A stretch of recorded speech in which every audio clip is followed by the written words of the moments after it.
মাননীয় গৌর ভক্তবৃন্দ, প্রবাসী ভক্তবৃন্দ, হ্যাঁ, আমাদের এই গিরিধারী সেবাশ্রমে মন্দির কাজের নির্মাণ চলতেছে। আপনারা ভক্তবৃন্দরা, প্রবাসী ভক্তবৃন্দরা যে যা পারেন আমাদের মন্দির কাজে সহযোগিতা করুন। হ্যাঁ, মাননীয় গৌর ভক্ত শিষ্যবৃন্দরা, হ্যাঁ, যারা যারা আছেন, দান কখনো বিফলে যায় না, দানেতে দুর্গতি খণ্ডে, দান পরকালে সম্বল হয়ে থাকেন। হ্যাঁ, দান অক্ষয় হয়ে থাকেন।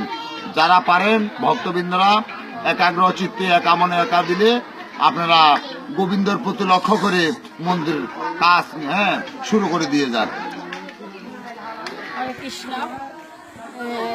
প্রবাসী শিষ্যবৃন্দরা যে যেখানে থাকেন সবাই ভালো থাকেন এবং আমাদের গিরিধারী সেবা আশ্রম বাবা বিষ্ণুচরণ গোস্বামীর একটা মন্দির নির্মাণ করা হচ্ছে। এখন আপনারা শিষ্যবিন্দু বাইরে এবং বিদেশে যারা আছেন এবং তারা আমাদের গিরিধারী সেবা আশ্রম বীরেশ্বরী বট্টাগিয়া পশ্চিমে আবুতলব হাসিমনগর মজুমদার হাট গোড়া আপনাদের গুরু বাড়ি এবং বিষ্ণুচরণ গোস্বামীর বাড়ি।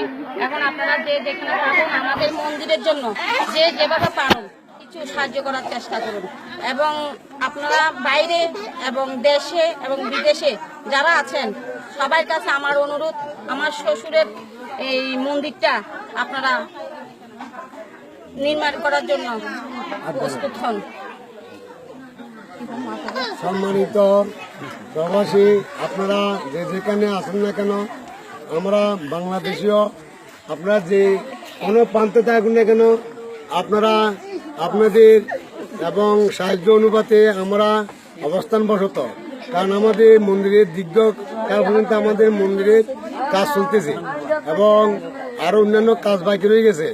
আপনাদের কাছে আমি বিনয় করে বলতেছি, অনুনয় করে বলতেছি, আপনারা যে যেখানে থাকুন না কেন প্রবাসী জীবনে এবং আপনারা মন্দিরের নির্মাণের কাজের জন্য যেমন হাত বাড়িয়ে আমাদেরকে সাহায্য সহানুভূতি করুন এবং শ্রী শ্রী গিরিধারী সেবাশ্রমের শ্রীমৎ বিষ্ণুচরণ শ্রী শ্রী গিরিধারী সেবাশ্রমের উদ্যোগে আমরা আপনাদের কাছে কৃতজ্ঞপন্ন। যেহেতু দীর্ঘকাল পর্যন্ত চলে গেছে, কেউ কোনোদিন আমার মন্দির গঠন করার উপলব্ধি করে নাই, কেউ সাহায্য সহানুভূতি করে নাই। সেই জন্য আপনাদের মঙ্গল কামনা করি এবং আপনার দিগ্বিজয়ী হোক এবং এই দানের আপনারা অক্ষত হবেন না এবং এই দানের আপনারা দানের দাস হয় এবং এই দানের একটা গিরিধারী সেবাশ্রমের জন্য যদি আপনারা দান করতে পারেন তাহলে বৈকুণ্ঠ দামে আপনাদের প্রাপ্তি হবে। এটা গীতায় লিখছে। এই বৈকুণ্ঠ দামে প্রাপ্তি হলে মানুষ মুখ্য দামে আস্তে আস্তে অবলম্বন করতে পারে এবং এই বলে আমি আপনাদের কাছে অনুরোধ করে বলতেছি, আপনারা যেই কোনো ব্যক্তিগত পাণ্ড হোক বা আপনাদের সনাতনীয় প্রবাসী এবং সনাতনীয় ইয়ের থেকে হোক আপনারা এটা ব্যবস্থা করে দিবেন এবং অল্প দিনের মাধ্যমে আমাদের নির্মাণ কাজ শুরু হতে যাচ্ছে।